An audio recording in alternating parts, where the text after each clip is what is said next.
Cependant, ne vous réjouissez pas de ce que les esprits vous ont soumis, mais réjouissez-vous de ce que vos noms sont inscrits dans le ciel. Amen. Une fois de plus, nous vous saluons au nom du Seigneur Jésus.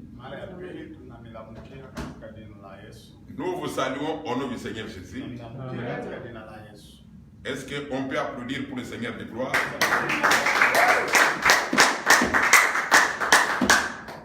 Nous sommes dans la joie, puisque nous sommes un peuple béni de l'Éternel. Celui qui est béni, c'est celui qui a le Fils.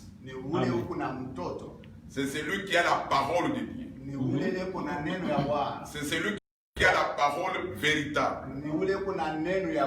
C'est celui qui a la parole sans mélange. Quelqu'un peut dire qu'il est béni, mais s'il n'a pas la parole de Dieu, le Seigneur ne compte pas cela comme une bénédiction. Souvenez-vous de notre père Abraham. Abraham qui avait beaucoup de biens. Quand il était dans le pays, dans son pays d'origine, dans le pays des Chaldées,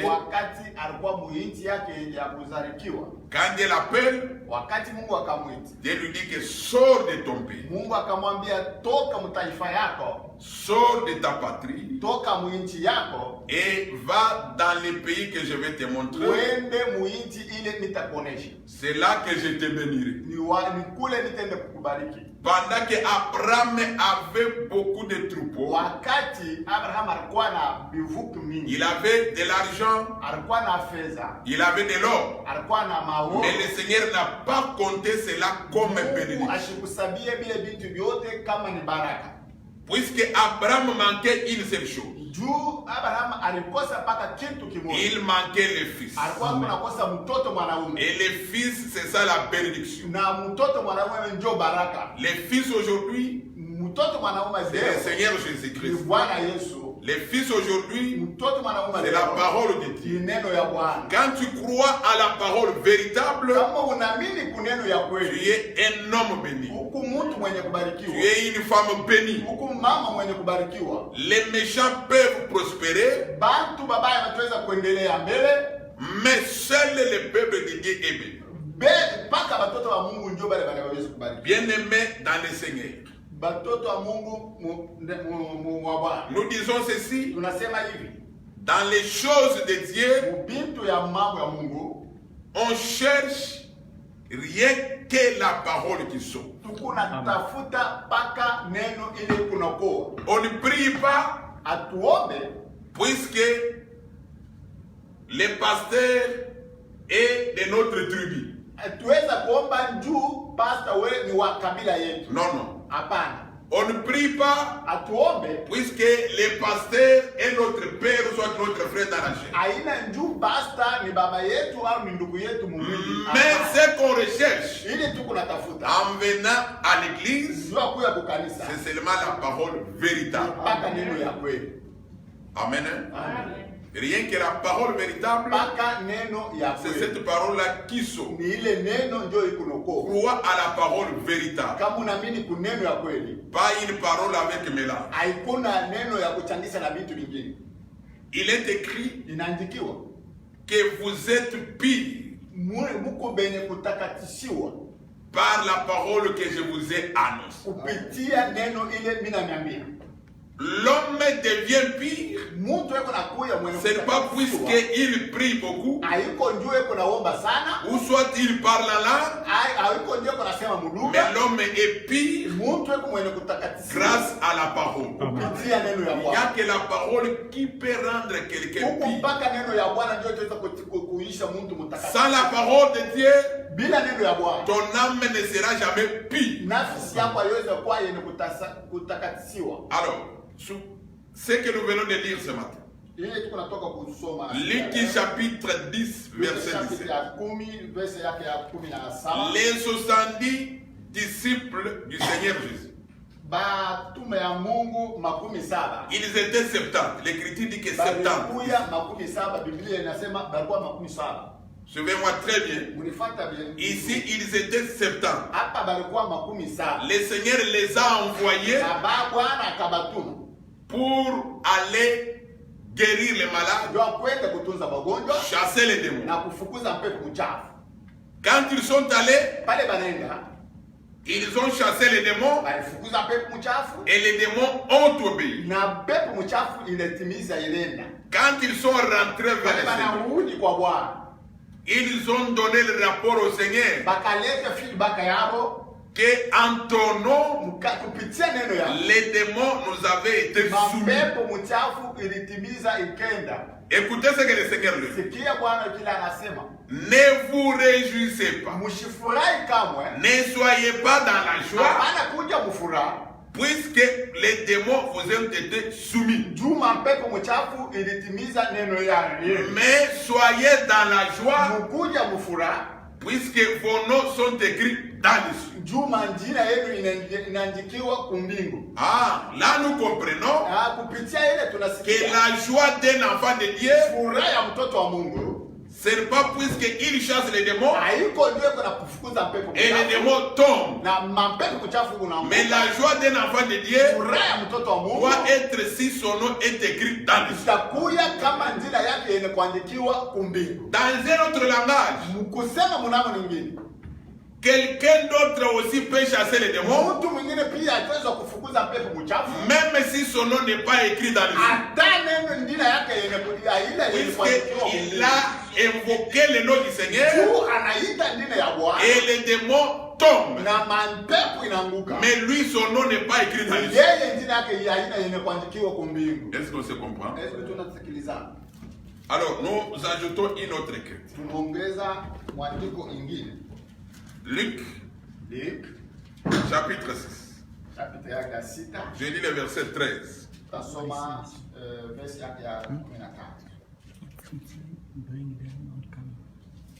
Luc 6, verset 13.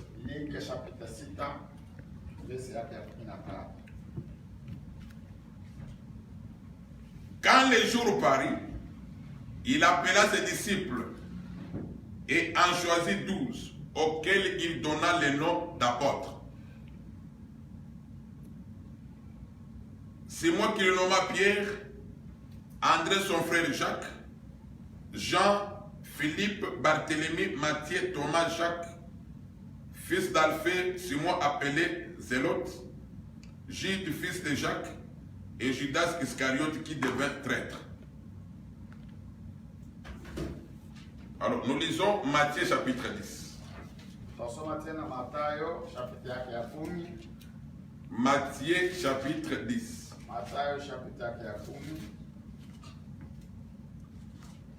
Nous commençons par le verset 1. Mafutin from moi. Puis Jésus appela ses 12 disciples et leur donna le pouvoir de chasser les esprits impies et de guérir toute maladie et toute infirmité. Voici les noms de 12 apôtres. Le premier, Simon appelé Pierre, et André, son frère Jacques, fils de Zébédée, et Jean son frère. Philippe et Barthélemy, Thomas, et Matthieu le péager, Jacques, fils d'Alphée, et Thaddée, 4 Simon le Cananite, et Judas l'Iscariote, celui qui livra Jésus. Voilà. Selon cette écriture ici, il y a eu, le Seigneur d'abord avait beaucoup de disciples. Puisque ici, la Bible dit qu'il en avait combien? Hein? Non, ici, dans Matthieu 12. Et dans Luc 70. Dans Luc 70. Ok. Dans Matthieu, il a 12 disciples.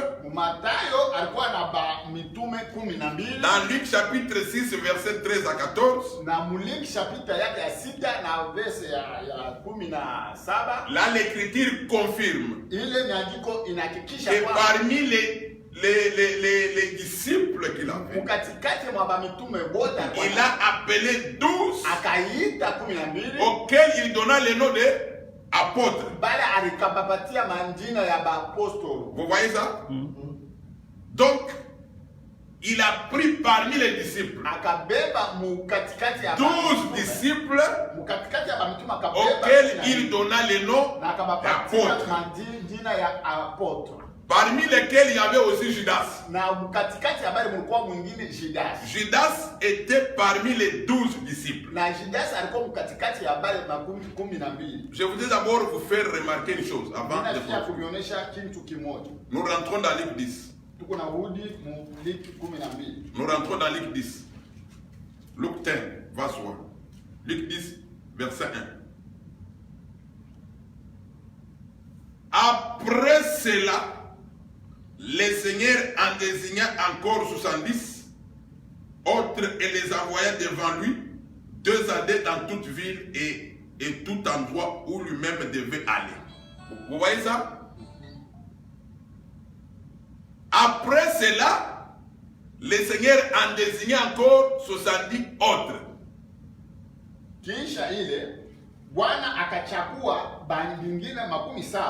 Avant, il avait d'abord désigné 12. Suivez-moi bien. Il a d'abord désigné 12 auxquels il a donné le nom d'apôtre.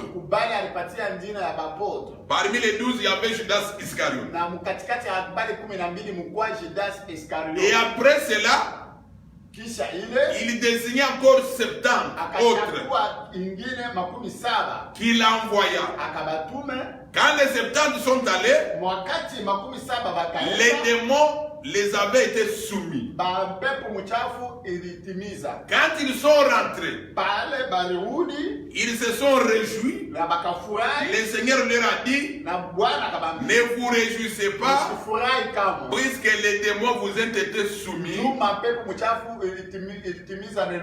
Mais réjouissez-vous, puisque vos noms sont écrits dans le ciel. Est-ce qu'on se comprend? Parmi les 70 ici, il n'y avait pas Judas. Est-ce qu'on se comprend? Judas n'était pas parmi les 70. Il y a un enseignement qui a circulé que Judas aussi était parmi les 70. Non, Judas n'était pas parmi les 70. Pourquoi? Puisque les 70, leurs noms ont été écrits dans les cieux. Mais Judas était parmi les 12. Alors, dans Matthieu chapitre 10,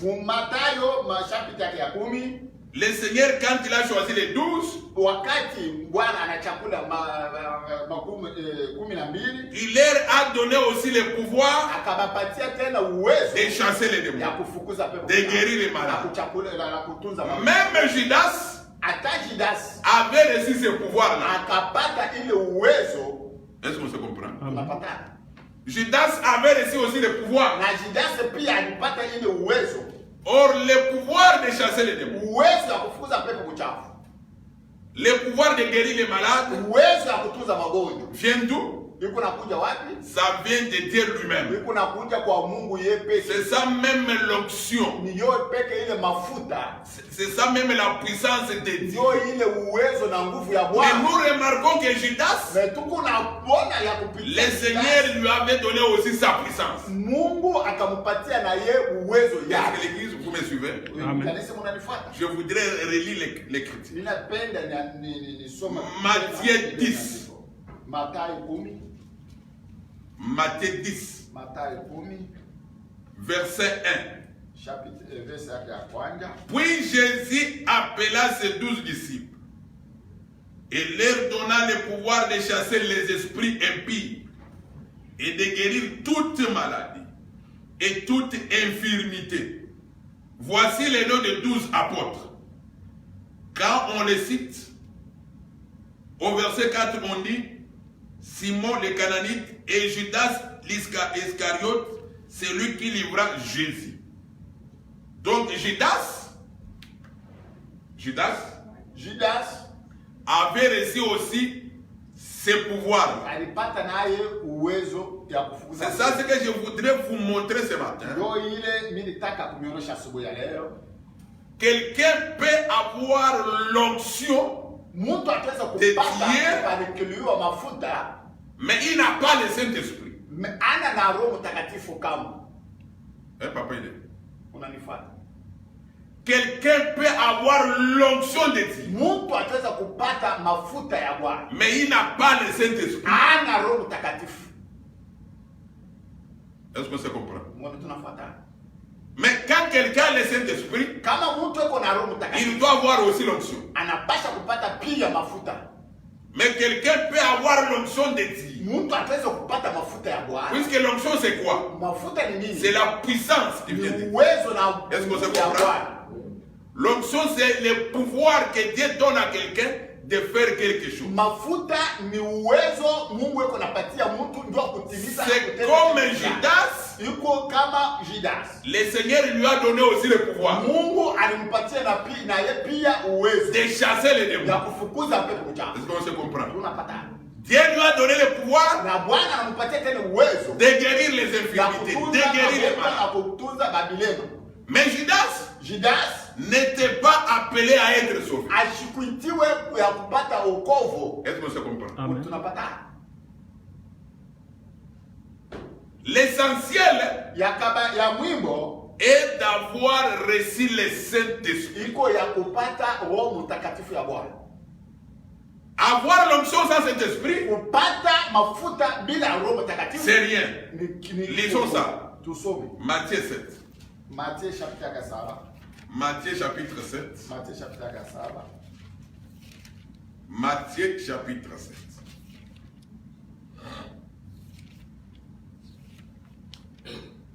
Matthew 7 from 17. Matthieu 7, 17. Tout bon arbre porte de bons fruits. Mais les mauvais arbres produisent de mauvais fruits. Un bon arbre ne peut porter de mauvais fruits, ni un mauvais arbre porter de bons fruits. Tout arbre qui ne produit pas de bons fruits est coupé et jeté au feu. C'est donc à leurs fruits que vous les reconnaîtrez. Quiconque me dit Seigneur, Seigneur, n'entrerai pas forcément dans le royaume des cieux, mais celui-là seul qui fait la volonté de mon Père qui est dans les cieux. Beaucoup me diront en ce jour-là, Seigneur, Seigneur, n'est-ce pas en ton nom que nous avons prophétisé? En ton nom que nous avons chassé des démons? En ton nom que nous avons fait beaucoup de miracles? Alors je leur déclarerai, je ne vous ai jamais connu. Retirez-vous de moi, vous qui commettez l'iniquité. Donc le Seigneur dit ceci: on reconnaît l'arbre par son fruit. L'arbre est aussi considéré comme des hommes. Alors le Seigneur dit, en ce jour-là, c'est-à-dire au dernier jour, beaucoup diront que Dieu, nous avons prophétisé en ton nom. Nous avons chassé les démons en ton nom. Nous avons opéré des miracles en ton nom. Mais le Seigneur dit ceci. Retirez-vous de moi. Je ne vous ai jamais connu. Écoutez la réponse du Seigneur. Je ne vous ai jamais connu. C'est-à-dire que depuis longtemps. Vous comprenez? Depuis longtemps. Mais ces gens ici, quand ils chassaient les démons, ils chassaient au nom du Seigneur. Est-ce qu'on se comprend? Les miracles aussi, ils les opèrent au nom du Seigneur. Mais seulement, les seigneurs ne les avaient jamais connus. Est-ce que vous comprenez l'expression? C'est-à-dire que depuis le commencement là, ils n'étaient pas dans le plan de Dieu. Est-ce qu'on se comprend? Mais ils ont quand même reçu l'onction de Dieu. Ils ont chassé. Ils ont parlé en langue. Il peut même sauter. Quelqu'un peut sauter. Il peut trembler. Ça, ce n'est pas. Ça, cela ne veut pas dire être sauvé. Quelqu'un peut chasser les démons. Cela ne veut pas dire qu'il est sauvé. Quelqu'un peut parler en langue. Quelqu'un peut prophétiser. Cela ne veut pas dire qu'il est sauvé. Est-ce que c'est compris? Il a l'onction de Dieu. C'est comme Judas qui avait aussi l'onction de Dieu. Mais Judas ne sera jamais sauvé. Il a reçu l'onction de chasser les démons. Il a reçu l'onction de guérir les malades. Mais son nom n'est pas écrit dans les registres. Est-ce que c'est comprendre? Quelqu'un peut avoir reçu même l'onction d'enseigner. Mais il n'a pas le Saint-Esprit. Puisque le Saint-Esprit, c'est le gage pour les salis. Est-ce que vous comprenez? C'est le gage que quelqu'un reçoit pour les salis.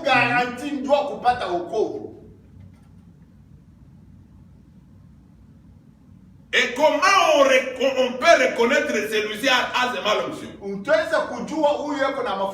L'Écriture dit que c'est par quoi? Par les œuvres. Il est hypocrite. Un hypocrite, par exemple, ne peut jamais voir. Même s'il peut parler en langue, même s'il peut chasser les démons vont obéir. Mais il est hypocrite. Il est menteur. Il a une mauvaise vie. Cet homme-là, même s'il tremble, il prie en tremblant. Non. Ça non. Est-ce que ça comprend? Il peut même prier en transpirant. Il peut même faire descendre le feu du ciel. Mais comme c'est un mauvais arbre, le Seigneur, pour se glorifier, il peut lui donner seulement l'onction de Dieu. Mais il ne peut pas recevoir. Est-ce qu'on se comprend? Alors, comparons les Écritures ici. Matthieu 10. Je relis ça. Et relisez avec moi. Et relisons ensemble. Matthieu 10. Matthieu chapitre 10. Et Matthieu chapitre 7 plutôt. Matthieu 7. Matthieu 7. Verset 23. Alors je leur dirai, je ne vous ai jamais connu, et retirez-vous de moi, vous qui commettez l'iniquité. Vous voyez? L'iniquité, C'est l'abandon de la parole de Dieu. Ni kama wakati mtu anaacha neno ya Mungu. Alors, comparons cette écriture ici Mfananishe hii miandiko mbili à l'écriture de Romains chapitre 8. na miandiko ya Romains chapitre 8. Chapitre yake ya Romains chapitre 8. Chapitre yake ya 8. Romans 8. Romans 8. Romains 8. Romans 8. From 29. Romans 8, 29. Romains 8, 29.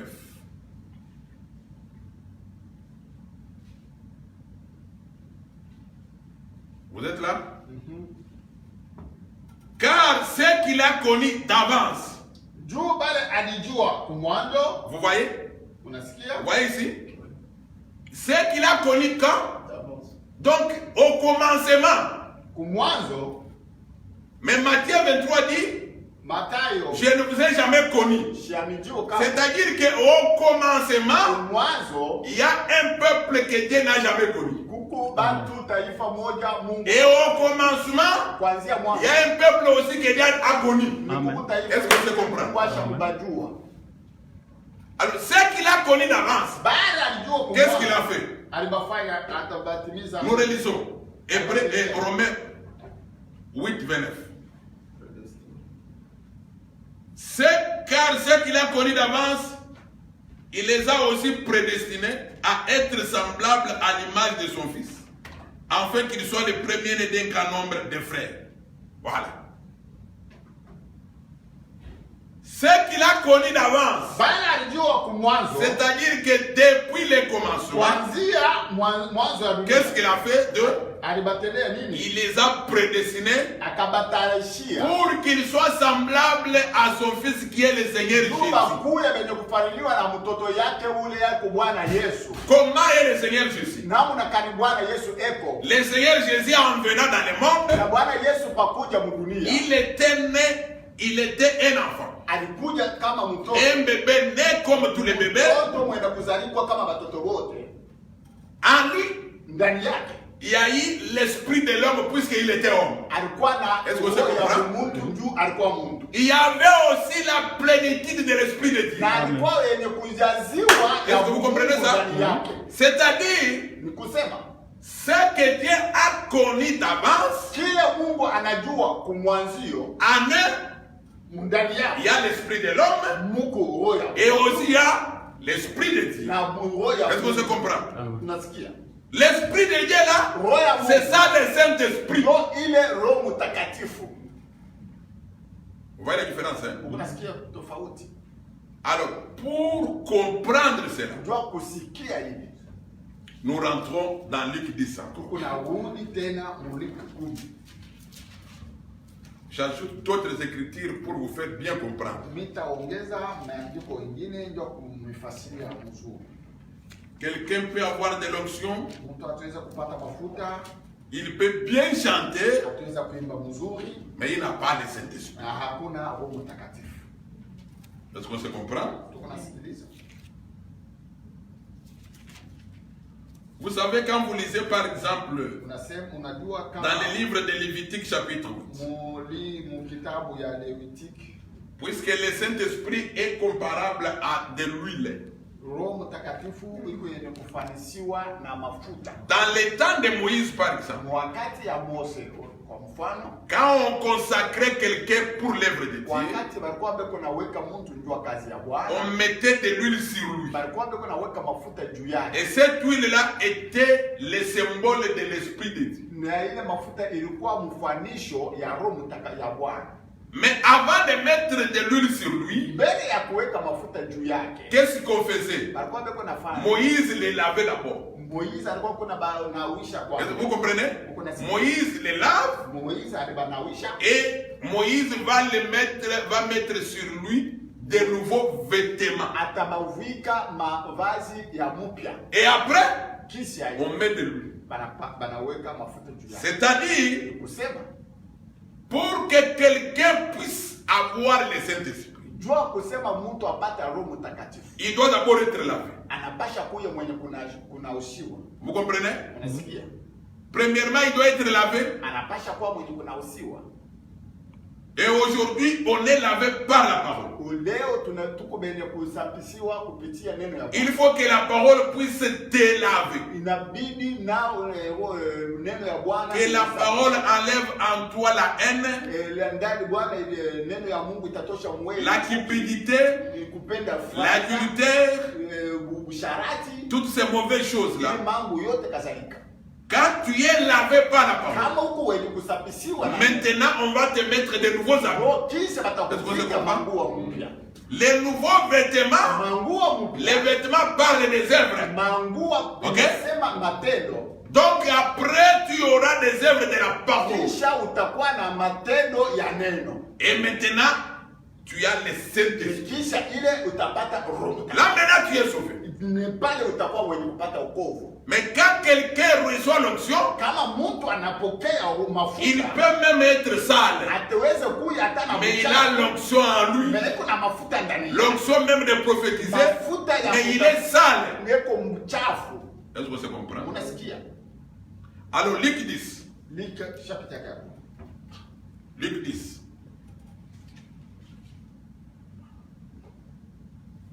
Verset 20.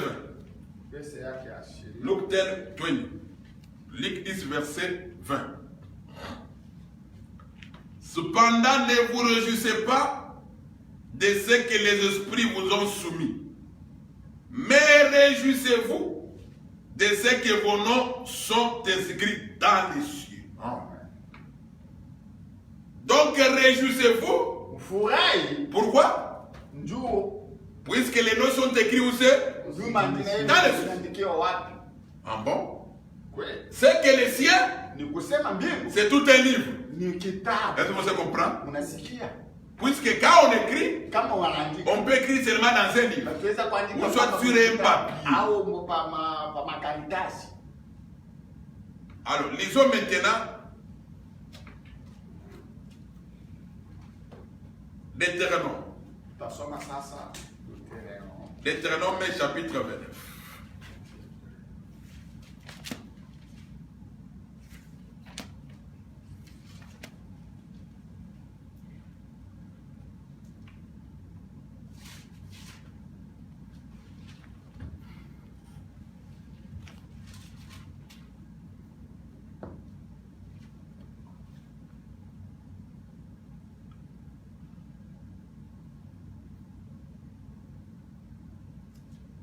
Nous lisons les versets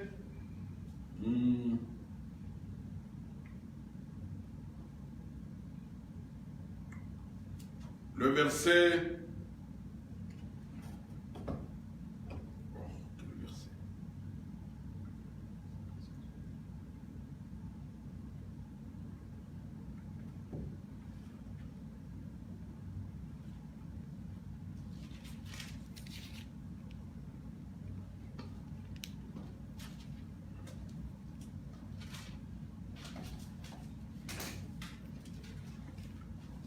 Deutéronome chapitre 29.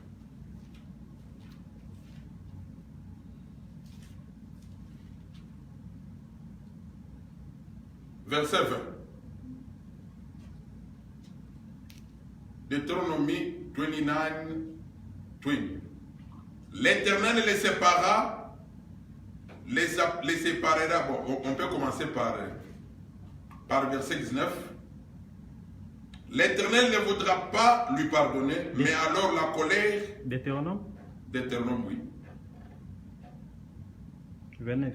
Oh, peut-être chez vous c'est 18 peut-être. Je lis ici dans la Bible Thomson. Deutéronome 29. Bon, je lis alors maintenant dans Louis II. Je vais alors... Donc dans Louis II c'est verset, vous commencez par le verset 19. Deutéronome 29, vous commencez par le verset 19. Que personne, après avoir entendu les paroles de cette alliance, contractée avec serment, ne se glorifie dans son cœur et ne dise: j'aurai la paix, quand même je suivrai les penchants de mon cœur, et que j'ajouterai l'ivresse à la soif. L'Éternel ne voudra point lui pardonner. Mais alors la colère et la jalousie de l'Éternel s'enflammeront contre cet homme. Toutes les malédictions écrites dans ces livres reposeront sur lui. Et l'Éternel effacera son nom de dessus le cieux. Voilà. Par rapport à cette écriture ici.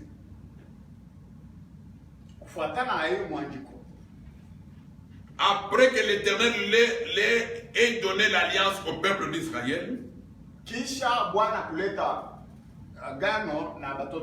Seigneur dit que si quelqu'un transgresse l'alliance, je ne vais pas lui pardonner, mais je vais effacer son nom de dessous les cieux. Non, non, non, non. On dit de dessous les cieux. Non, non, non. Non, non, non. Lis dans ta Bible. De dessous les cieux. Voilà. Il y a dessus. Il y a, la Bible a écrit dessous. En anglais, on dit under heaven. Il y a dessus, en français, et dessous. Ok? Quand on dit dessous les cieux, ça veut dire où? Ça veut dire sur la terre. Donc, le Seigneur dit qu'il va effacer son nom sur la terre. Mais dans Luc 10, on dit que les noms sont écrits dans les cieux. Ok? Mais dans Deutéronome, les noms sont écrits où c'est? Sur la terre. C'est-à-dire que par rapport à ces deux écritures, le ciel c'est un livre et la terre aussi c'est un livre. Mais quand quelqu'un pêche contre l'alliance de l'Éternel, l'Éternel va effacer son nom sur la terre. On n'a pas dit qu'il va effacer son nom dans les cieux, mais son nom sera effacé sur la terre. Alors, lisons maintenant Apocalypse chapitre 13.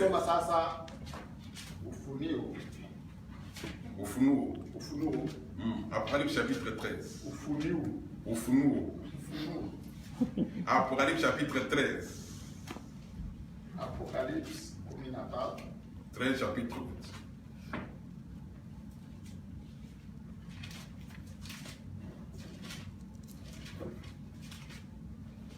Papa de fait, tu peux lire. 13 combien? 8. Nous lisons l'Apocalypse chapitre 13, verset 8. Et Revelation 13:8. Et tous les habitants de la terre l'adoreront, ceux dont le nom n'a pas été écrit dans le livre de vie de l'agneau qui a été immolé dès la fondation du monde. Okay. Si quelqu'un a des oreilles, qu'il entende. Tu peux t'arrêter là-bas. Selon cette écriture ici, ceux qui vont adorer la bête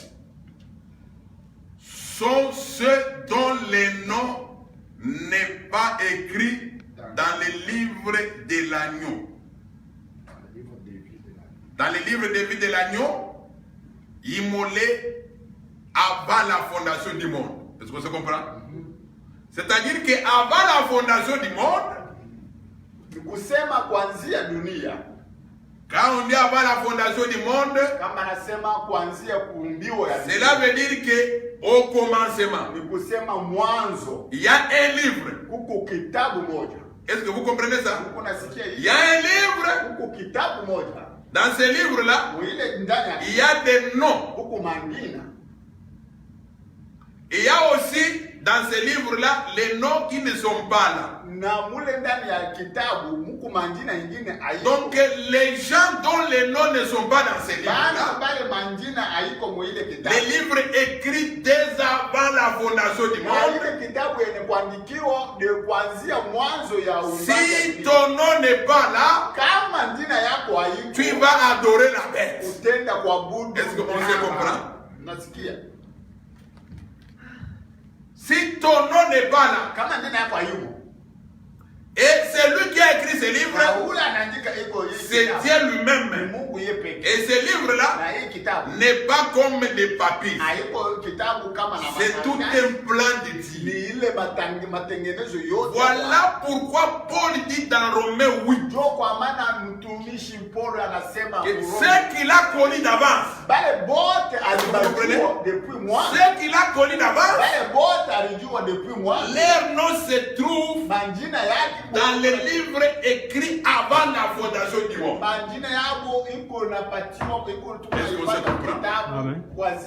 Ces gens-là, le Seigneur les a connus avant la fondation du monde. Ils sont dans la pensée de Dieu avant la fondation du monde. Alors nous lisons maintenant Psaume 69. Psaume 69.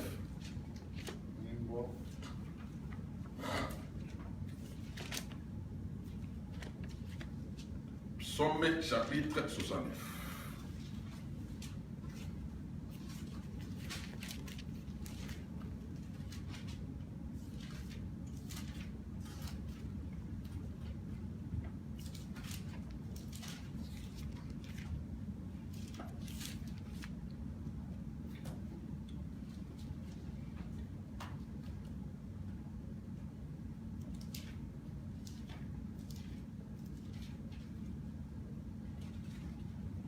Verset 29.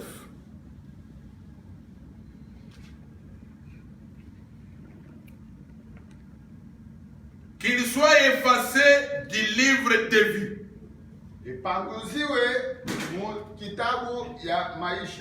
Et qu'il ne soit point inscrit avec les justes.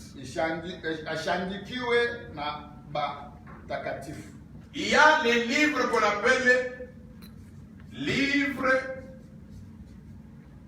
de vie de l'agneau. Kuku kitabu ile bekonaita kitabu ya maisha ya kondoo. L'agneau qui a été immolé. Il y a aussi livre de vie. Na kuku kitabu ya maisha. Ok? Dans les livres de vie, mukitabu ya kuishi, on peut effacer les noms. Bataweza kupanguza nini? Mais le livre de vie de l'agneau, c'est un livre qui est écrit avant la fondation du monde. Tous ceux qui adoreront la bête, leurs noms ne sont pas dans ce livre. C'est-à-dire que tous ceux qui croient à la mauvaise parole, tous ceux qui ne seront pas sauvés, leurs noms ne sont pas écrits ici. Est-ce qu'on se comprend? Maintenant, il y a un livre de vie. Dans les livres de vie, on peut effacer le nom de quelqu'un. Et on peut laisser d'autres noms. On efface le nom de qui? De celui qui a transgressé l'alliance de Dieu. Alors, quand nous rentrons ici, la Bible a dit dans Deutéronome 29 que les noms peuvent être effacés sur la terre. Est-ce que vous comprenez? Pour dire que la terre ici, c'est ça ce qu'on appelle le livre de vie. Sur la terre, il y a tous les hommes. Ce que Dieu avait connu d'avance et ce que Dieu n'avait jamais connu. Ils sont tous sur la terre. Ils sont tous dans les livres de vie. Mais ceux qui seront effacés, ce sont ceux qui n'avaient pas été prédestinés à être sauvés.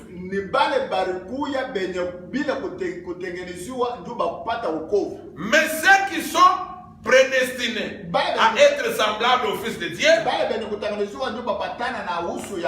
sont dont les noms sont écrits dans les cieux. Quand quelqu'un a un nom écrit dans les cieux, quand quelqu'un a un nom écrit dans les livres de vie de l'agneau avant la fondation du monde,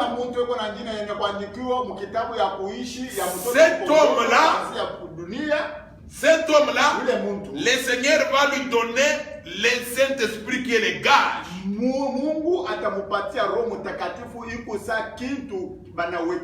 Pour qu'il soit sauvé. Mais celui dont le nom n'est pas écrit dans le ciel, cet homme-là, le Seigneur ne l'a jamais connu. C'est-à-dire que cet homme-là, il peut avoir l'onction de Dieu, mais il n'a pas le Saint-Esprit. Donc, ce que tu dois désirer, et que le Seigneur te fasse grâce, que tu sois lavé par l'eau de la parole, et que tu sois revêtu de nouveaux vêtements pour avoir le Saint-Esprit, avoir la nouvelle vie. Si hier tu étais hypocrite, et aujourd'hui que tu ne sois pas hypocrite. Si tu étais impudique hier, quand tu as de nouveaux vêtements, cela veut dire que tu as de nouvelles œuvres. C'est alors que tu seras candidat pour le royaume de Dieu. Amen. Amen. Que le Seigneur vous bénisse. Nous chantons.